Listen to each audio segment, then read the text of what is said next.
Hello and welcome. आप देख रहे हैं मनी 9। मैं हूं प्रियंका संभव। टैक्स पर आ गई है बड़ी खबर। बजट 2025 ने खुश कर दिया है सैलरीड वालों को। क्यों? गौरी चड्ढा मेसा टैक्स एक्सपर्ट बनी हुई है।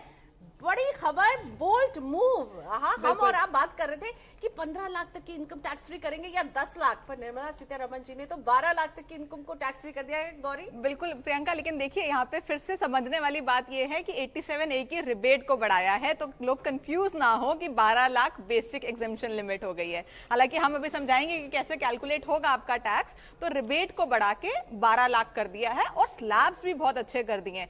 4 लाख तक आपकी कोई इनकम टैक्स नहीं है, 4 लाख की इनकम तक, और उसके बाद भी आपके जो रेट्स हैं वो बहुत अच्छे कर दिए हैं। तो दो बातें गौरी जो बता रही हैं, 87A रिबेट जो आपको 7 लाख तक मिलती थी, अब वो रेज करके 12 लाख पर पहुंच गई है। Basic exemption limit new tax regime में जो 3 लाख थी, यानी 3 लाख तक जीरो टैक्स लगता था, वो अब हो गई है 4 lakh. Over to you Gauri, अब समझाइए यहाँ पर टैक्स में क्या हो रहा है, हमें कैसे राहत मिल रही है। तो देखिए ये प्रियंका हमारे नए स्लैब रेट्स हैं जो आज अनाउंस हुए हैं। इसमें हमारी जो इनकम है, हमारी इनकम किसी भी लेवल पे आ रही हो, हमें ये सारे लेवल्स क्रॉस करके नीचे आना होता है। जो लोग मानते हैं कि अगर हमारी इनकम 15 लाख है तो हम फ्लैट रेट पे आते हैं इस स्लैब में, वो गलत है। हमें सारे स्लैब्स का जो है टैक्स भरना होगा। तो अगर हमारी इनकम 4 लाख से नीचे है तो हमें कोई टैक्स नहीं भरना। अगर हमारी इनकम सपोज करिए 5 लाख है तो पहले 4 लाख पे कोई टैक्स नहीं है। जो बचा 1 लाख वो इस ब्रैकेट में आ जाएगा 5%, यानी कि 1 लाख का 5%। अगर हमारी इनकम है 10 लाख तो पहले 4 लाख पे कोई टैक्स नहीं है।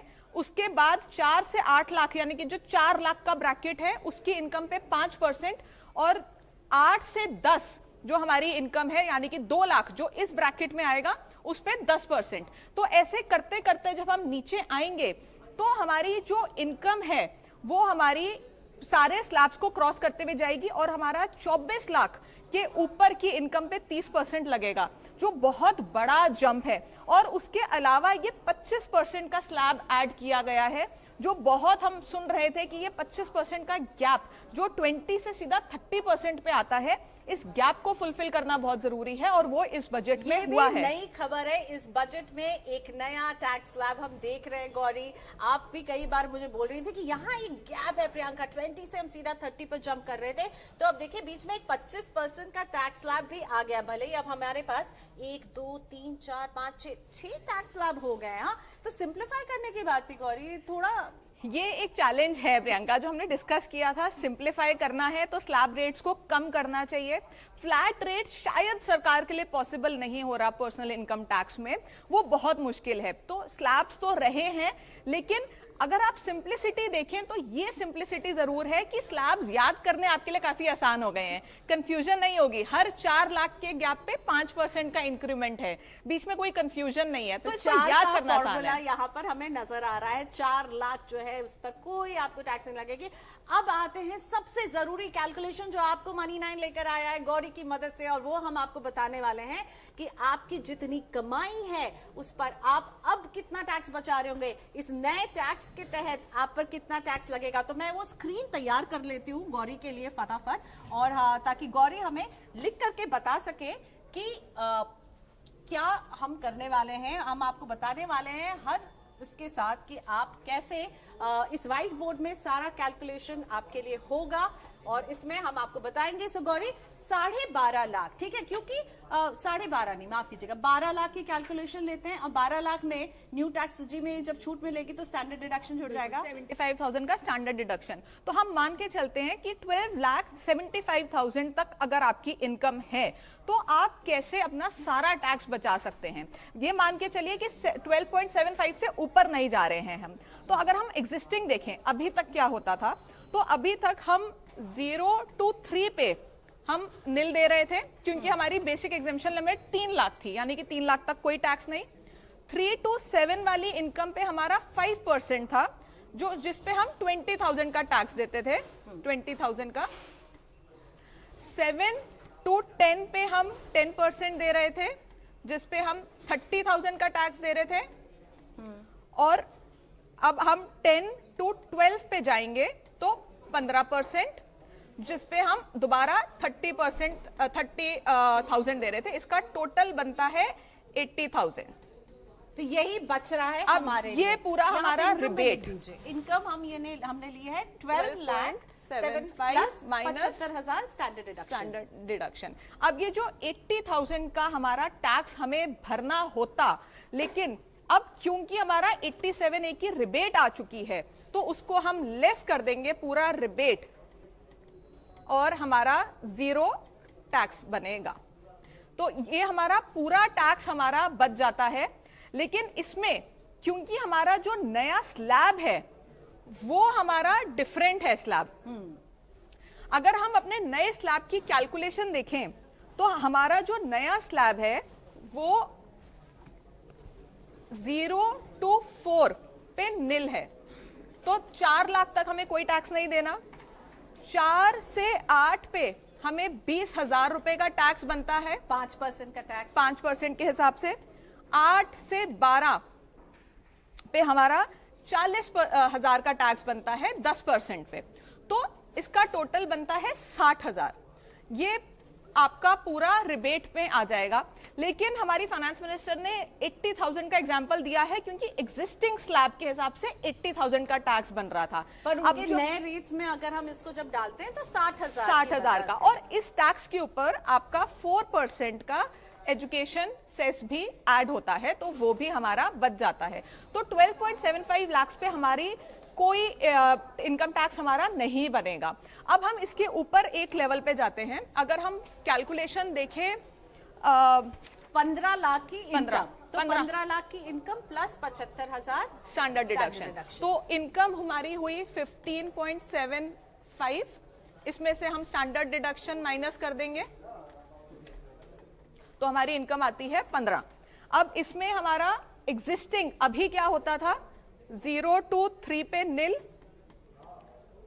3 to 7 पे 20,000, 7 to 10 30,000, 10 to 12 हमारा दोबारा 30,000, 12 to 15 जो हमारा 20% ब्रैकेट में आता है, ये आता था 60,000। तो इसका अगर आप टोटल देखेंगे तो हमारा टोटल टैक्स आता था 1.4 लाख। और ये कम होगा मेरे लिए। अब ये मैं चाहूंगी आप न्यू वाले यहीं पर बताएं ताकि हम देख सके 1.4 लाख से क्या डिफरेंस है। अब आप नया स्लैब रेट अगर देखेंगे तो 0 to 4 हमारा निल हो गया, 4 to 8 हमारा 20,000 हो गया, हमारा 8 to 12 40,000 और 12 to 15 45। ये हमारा टोटल हुआ 1,05,000। तो अगर आप इसका डिफरेंस देखें तो हमारा 35,000 का टैक्स यहाँ पे सेव हो रहा है 15,75,000 के इनकम पे।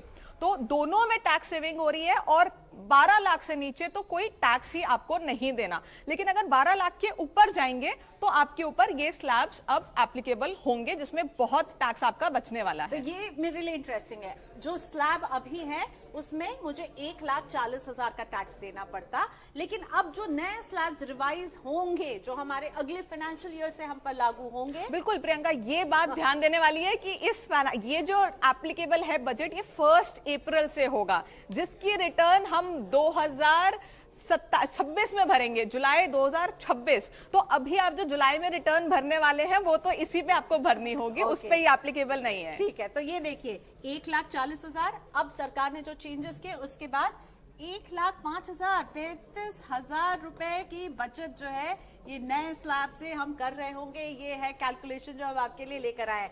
सो 35,000 की बचत पर नजर डालिए। तो ये हमने लिया था 15 लाख की जिनकी इनकम होगी, 15,75,000 की इनकम है, हम यहाँ से स्टैंडर्ड डिडक्शन को माइनस करके 15 लाख पर गए और 35,000 की बचत आप कर पा रहे होंगे। अब हम बढ़ते हैं थोड़ा सा जो ज्यादा कमाने वाले हैं। क्यों गौरी, अब हम आए क्या 18 लाख पर? 18 लाख की जो फिगर है प्रियंका, उस पे हमारी फाइनेंस मिनिस्टर ने भी एग्जांपल दिया कि किस तरह से 18 लाख की इनकम पे आपका टैक्स बचता है, जो हम टैली करके दिखाते हैं, जो उन्होंने फिगर बोली वो किस तरह से आपकी मैच होती है।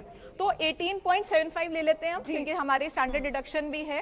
तो 18.75 की इनकम माइनस हमारा स्टैंडर्ड डिडक्शन 75,000, तो 18 की इनकम हो गई। अब इसमें हम पुराने जो अभी एग्जिस्टिंग जो स्लैब रेट्स हैं उसके हिसाब से कैलकुलेशन देखते हैं। 0 to 3 पे नील, 3 to 7 पे 20,000, 7 to 10 30,000, 10 to 12 30, 12 to 15 60, और 15 के ऊपर जाते ही, क्योंकि हमारा 30% का स्लैब लगता है, जितना भी आप 15 लाख के ऊपर जाएंगे आपके ऊपर 30% लगेगा। ये हमारा एग्जांपल 18 का है, तो हम 18 पे हमारा बनता है 90,000। अब इसको अगर आप टोटल करेंगे तो आपका टोटल टैक्स पेबल बनता है 2,30,000। अब इसमें आपका सेस भी लगेगा 4%, उसको अभी के लिए हम इग्नोर कर देते हैं और नए स्लैब रेट पे आते हैं जो इस साल से लागू होंगे। इसके ऊपर आपका 0 to 4 नील, 4 to 8 आपका 20% आ जाएगा, 8 to 12 40,000, 12 to 16 60, और 16 to 18 हम लेते हैं क्योंकि हम 18 लाख पे हैं, तो ये आपका 16 to 20 वाला स्लैब है जिसमें हमें 40,000 का टैक्स देना होगा। अगर आप इसका टोटल देखेंगे तो ये आएगा 1,60,000।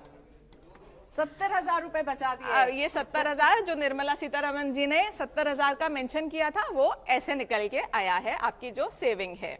ओके, तो चलिए बचत हो रही है अच्छी खासी।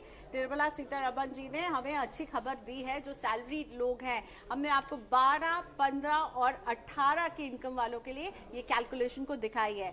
गौरी, ये सारे कैलकुलेशन एप्लीकेबल होंगे केवल और केवल न्यू टैक्स रिजीम पर। बिल्कुल, ये न्यू टैक्स रिजीम पे एप्लीकेबल होंगे, और जिस तरह हम एंटिसिपेट कर रहे थे प्रियंका कि ओल्ड रिजीम में कोई बदलाव नहीं होगा क्योंकि उसको खत्म करने वाले हैं, तो सारे बदलाव हमारे न्यू रिजीम में हुए हैं। अगर आप ओल्ड रिजीम में अभी टिके रहेंगे तो इन स्लैब रेट्स का आपको फायदा नहीं मिलेगा।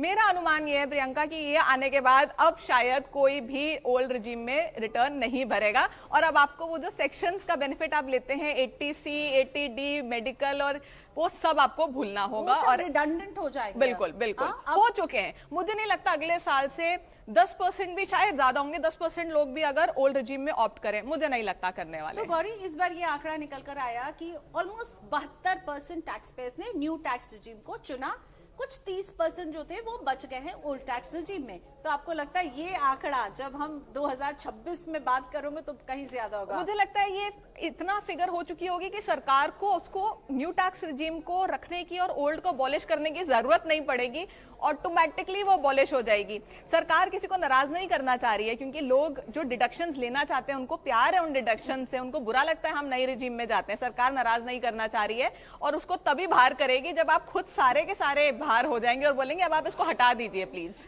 एक और जरूरी बात जो मैं आपसे पूछना चाहूंगी गौरी यहाँ पर, कि ये सब जो हम देख रहे हैं लोगों को जो कंफ्यूजन होता है, ये जो 12 लाख तक की इनकम पर छूट दे रही है सरकार, अब ये बड़ा कंफ्यूजन हो जाता है। लोगों को लगता है कि क्या 12 लाख तक मुझे जीरो टैक्स है क्या? तो वो जरा समझाइए ये 87A रिबेट। प्रियंका, याद होगा आपको जब ये 5 लाख हुई थी तब भी कंफ्यूजन हुई थी, जब ये 7 लाख हुई तब भी कंफ्यूजन हुई। हर बार लोगों को ये कंफ्यूजन होती है कि ये जो रिबेट बढ़ी है, हमें एक बार के लिए जरूर ये लगता है कि बेसिक एग्जेम्पशन लिमिट बढ़ गई। हालांकि इस बार हम प्रिपेयर थे कि 12 लाख तो नहीं हो सकती, ये रिबेट ही है, बट 5 और 7 में कंफ्यूजन हुई। अब इसमें अगर हम देखें अगर रिबेट कैसे कैलकुलेट होगी, अगर हम 10 से 12 लाख के स्लैब में आ रहे हैं, यानी कि हम 20,000 भी भर रहे हैं, 30,000 भी 80,000 का टैक्स भर रहे हैं, तो हमें कोई टैक्स नहीं देना, हमारा सारा टैक्स सरकार माफ कर देगी। तो यहाँ पर लाइन खिंच जा लेकिन रही है। बिल्कुल, अगर हम इसको लाइन को क्रॉस करते हैं, ये लक्ष्मण रेखा है, इसको क्रॉस करेंगे, जैसे ही आप इसको क्रॉस करेंगे आपका स्लैब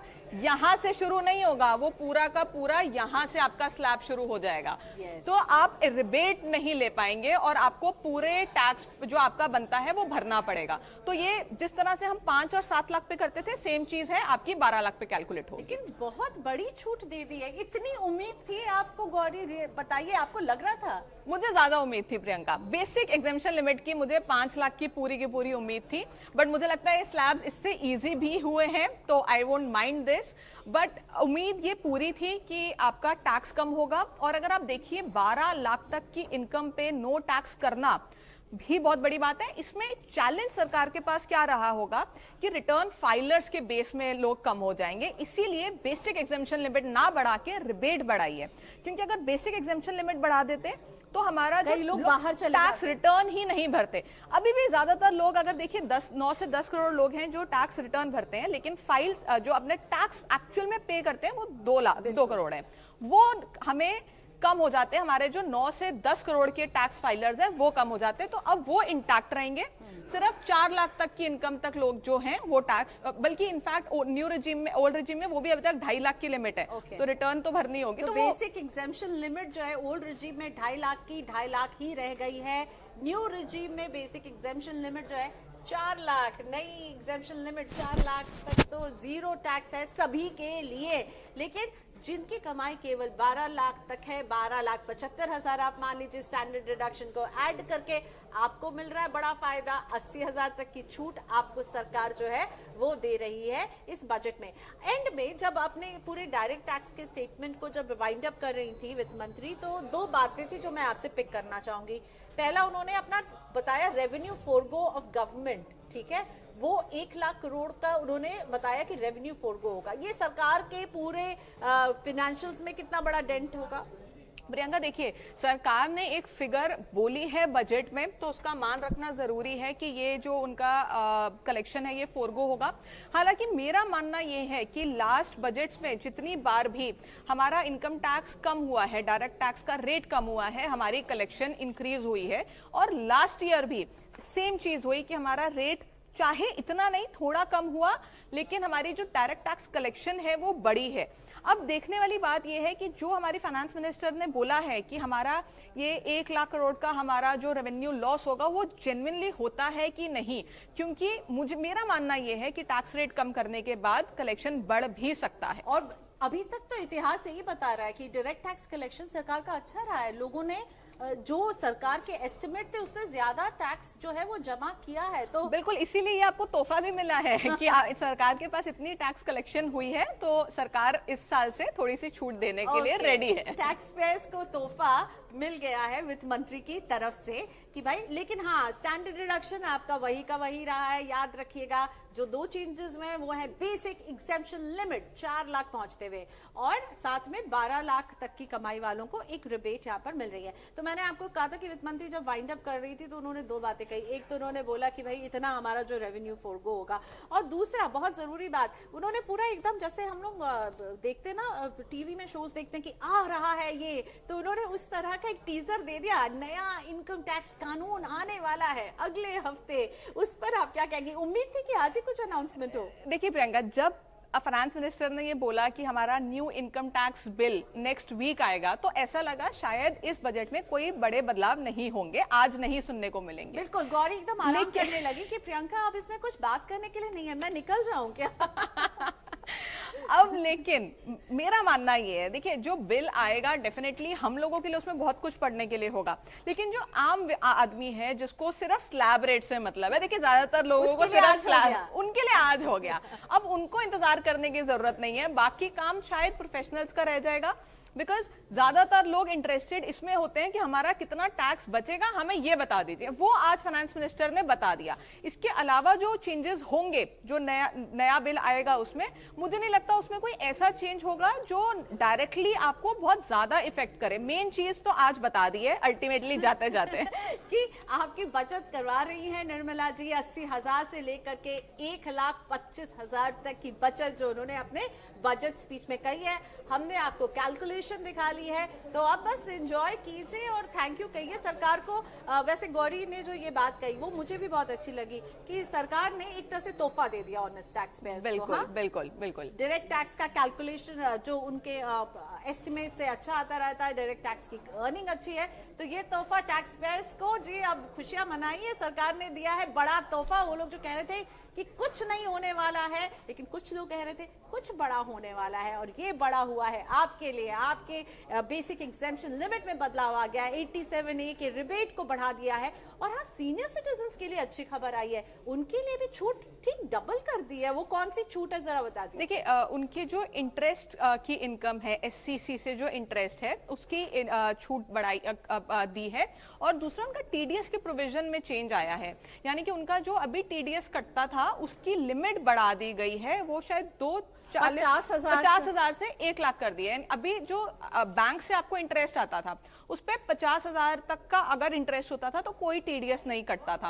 अब उस लिमिट को 1 लाख कर दिया, यानी कि अगर सीनियर सिटीजन्स को 1 लाख तक का इंटरेस्ट आ रहा है बैंक से तो उसके ऊपर कोई TDS नहीं कटेगा। डबल कर दिया। इसमें अच्छी बात यह है और अब वो 1 लाख कि सीनियर सिटीजन्स को अपना रिफंड की वेट करने की जरूरत नहीं पड़ेगी। अगर उनको ये TDS का जो अमाउंट है उसको रिफंड क्लेम करना था, हालांकि जो TDS कटता है वो मिल तो वापस जाता ही है अगर टैक्स नहीं बनता, लेकिन वेट करना पड़ता था, रिटर्न भरनी पड़ती थी, उसके बाद रिफंड आता था। जब TDS कटेगा ही नहीं तो आपको रिफंड की वेट नहीं करनी पड़ेगी और सीधा का सीधा जो पैसा आपका बनता है आपके हाथ में आ जाएगा। अच्छा, अब गौरी सच सच बताइए, आपका अंदर से दिल क्या कह रहा था? ये होने वाला था क्या ये बदलाव? हाँ, देखिए बदलाव, बड़े बदलाव तो एक्सपेक्टेड थे प्रियंका, हमने डिस्कस भी किया। मेरा जो मन था वो ये था कि इसको सिंप्लीफाई कर देते। जैसे हमें अभी बोर्ड पे समझाना पड़ रहा है, इस लैब में कितने लोगों को कंफ्यूजन हो रही होगी। ये कंफ्यूजन अगर दूर हो जाती तो बहुत अच्छा होता। हालांकि ये तो एक्सपेक्टेड था ही कि स्लैब्स आपके रैशनलाइज होंगे, कम होगा रेट और आपकी बेसिक एग्जेम्पशन लिमिट थोड़ी सी बढ़ेगी। मुझे ये 5 लाख तक की उम्मीद थी, 4 लाख हो गई। तो डेफिनेटली जो चेंजेस एक्सपेक्टेड थे थोड़े बहुत हुए हैं। बाकी मुझे लगता है कि जिस तरह से बेसिक एग्जेम्पशन लिमिट अब धीरे धीरे बढ़ रही है, हो सकता है आने वाले समय में ये और बढ़ जाए। तो हमेशा कुछ गुंजाइश रही जाती है। बिल्कुल बिल्कुल। स्टैंडर्ड डिडक्शन को बिल्कुल भी नहीं टच किया, लेकिन एकदम इंडिकेशन साफ है कि भाई आप न्यू टैक्स रेजिम में जाइए, वहां आपको ज्यादा छूट मिल रही होगी, आपको शिफ्ट ही कर जाना चाहिए। अब अगर इतने सारे अनाउंसमेंट हो गए, टैक्स के बारे में हमें पता चल गया, रिबेट के बारे में पता चल गया गौरी, तो अब बताइए कि क्या नया इनकम टैक्स कानून जो आएगा, उन्होंने उसमें कहा कि 50% जो है वो जो अभी रूल्स हैं वो उनको बाय बाय कहेंगी, तो हम लोग को वो देखना चाहिए, वॉच आउट करना चाहिए टैक्स पे। बिल्कुल, देखिए जो नया इनकम टैक्स बिल आने वाला है, मेरा जो अनुमान है और फाइनेंस मिनिस्टर ने इसका जिक्र भी किया कि वो काफी इजी टू अंडरस्टैंड होगा। यानी कि अभी जो लॉ है बहुत कॉम्प्लिकेटेड है। अगर आप डायरेक्ट टैक्स कोड की किताब देखेंगे तो आपको पता लगेगा कि कितना मुश्किल है उसको पढ़ना, समझना, एनालाइज करना, इंटरप्रेट करना। तो जो नया कानून आएगा वो सिंपल होगा, इजी टू अंडरस्टैंड होगा, और साथ ही साथ इस तरह से बनाया जाएगा कि आपकी लिटिगेशन कम हो। आज हमारे जो टैक्स पेयर्स हैं उनके मन में एक डर रहता है इनकम टैक्स डिपार्टमेंट के नोटिस आने का, उसके बाद की हैरेसमेंट का। वो लिटिगेशन कम करना चाहते हैं और इससे प्रियंका सरकार का भी जो कॉस्ट है वो बचता है। सरकार जो खर्च करता है लिटिगेशन पे वो भी कम होगा। तो ये विन विन सिचुएशन होगी अगर लिटिगेशन कम होती है। तो इस बजट में आई थिंक ये जो प्रोविजंस है इनको थोड़ा सिंप्लीफाई किया जाएगा। और एक बात प्रियंका जो आपने अभी बोली, मैं उस टाइम आपको ये बोलना चाहती थी कि ये 75,000 की जो स्टैंडर्ड डिडक्शन है ये क्यों नहीं बढ़ाई। मुझे लगता है ये बहुत अच्छा किया, क्योंकि जो स्टैंडर्ड डिडक्शन है ये सिर्फ सैलरीड क्लास को मिलती है। जो अपना काम करते हैं उनको ये स्टैंडर्ड डिडक्शन नहीं मिलती है। तो ये जो स्लैब रेट बढ़ाए हैं इससे दोनों को फायदा होगा। जो जॉब करते हैं, जो एम्प्लॉयज हैं जिनको फॉर्म 16 मिलता है, और जो अपना काम करते हैं, तो स्लैब्स का फायदा दोनों को मिलेगा, जबकि स्टैंडर्ड डिडक्शन का फायदा सिर्फ एम्प्लॉइज को मिलता है जो जॉब करते हैं। ओके, सो अगर आप स्क्रीन में ही देखें तो आपको दिख जाएगा एक सैलरीड है जिसको स्टैंडर्ड डिडक्शन नहीं बढ़ा है तो वो दुखी है, लेकिन एक प्रोफेशनल है जिसके लिए स्टैंडर्ड डिडक्शन मायने नहीं रखता। इसलिए ये कह रही है अच्छा क्या सरकार ने, इसीलिए मैं बोल रही हूँ बजट अच्छा है। ओके तो बजट अच्छा है सबके लिए, वेरी इंपॉर्टेंट। गौरी ने जो कहा कि ये सभी के लिए अच्छा है, जो प्रोफेशनल्स हैं उनके लिए भी अच्छा है, सैलरी जो है उनके लिए भी अच्छा है। पर मुझे वाकई में उम्मीद है कि स्टैंडर्ड डिडक्शन को हम 75,000 से न्यू टैक्स रेजिम में 1 लाख तक जाते रहेंगे, ये उम्मीद मेरी जो है पूरी नहीं हुई है। लेकिन बचत के फ्रंट में ये खपत को बढ़ावा देना, गौरी आप हमेशा कहती थी कंजम्पशन को बढ़ावा देने के लिए प्रियंका ये करना होगा, तो आपको लग रहा है ये कंजम्पशन को बढ़ावा देगा? आपकी जो कैलकुलेशन है वो मुझे कह रही है कि भैया टैक्स में ना आपने मेरे कितने पैसे बचाए। अब इसी में देखिए 18 लाख जो कमाता है उसके लिए 70,000 की बचत हो रही होगी। अब देखिए प्रियंका, इसमें दो चीजें हैं। पहले तो हमने जो बात की कंजम्पशन को बढ़ाने के लिए टैक्स रेट कम होना चाहिए, जो हुआ, तो क्लियरली सरकार भी यही मान के चल रही है कि कंजम्पशन इस टाइम पे बढ़ाने का जो इमीडिएट मेडिसिन इकोनॉमी को चाहिए थी वो यही थी जो मिल गई है। अब इसमें ये 70,000 जो आपका बचेगा, अगर आप इस इनकम स्लैब में आते हैं तो दो चीजें हैं, आप क्या करेंगे इसका, या तो आप इसको खर्चेंगे या आप इसको सेव करेंगे, इन्वेस्ट करेंगे इक्विटी में या किसी और सेविंग स्कीम में। तो दोनों ही तरीके से जो है इकोनॉमी को फायदा होगा। अब समझदारी ये कहती है प्रियंका कि ये 70,000 आप सेव करके चले, क्योंकि जो नया टैक्स रेजीम है इसमें आपको कोई सेविंग का बेनिफिट नहीं मिल रहा। ज्यादातर लोग वो सेविंग की हैबिट से बाहर होते जा रहे हैं और हमारी सरकार किसी की भी रिटायरमेंट, स्पेशली प्राइवेट सेक्टर की, सिक्योर नहीं करती है। तो आपको अपनी रिटायरमेंट के बारे में खुद सोचना है।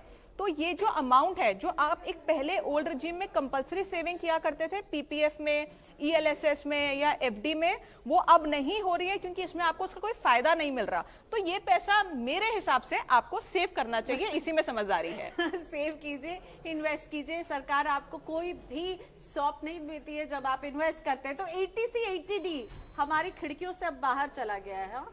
भूल जाएं उसको। विद हेवी हार्ट प्रियंका, बिल्कुल ये सारे सेक्शंस अब आप समझिए कि आउटडेटेड हो चुके हैं, रिडंडेंट हो चुके हैं, और हो सकता है नए बिल में यह वैसे ही हटा दें। ओके, सो नए बिल का भी इंतजार है, अगले हफ्ते उसका भी हम कवरेज लाते रहेंगे। तो आपके लिए टैक्स का बोझ कम करने वाला ये बजट साबित हो रहा है। तो हमारे इस लाइव सेशन में इतना ही। उम्मीद करते हैं हमने आपके लिए टैक्स के कैलकुलेशन को इजी बनाया होगा।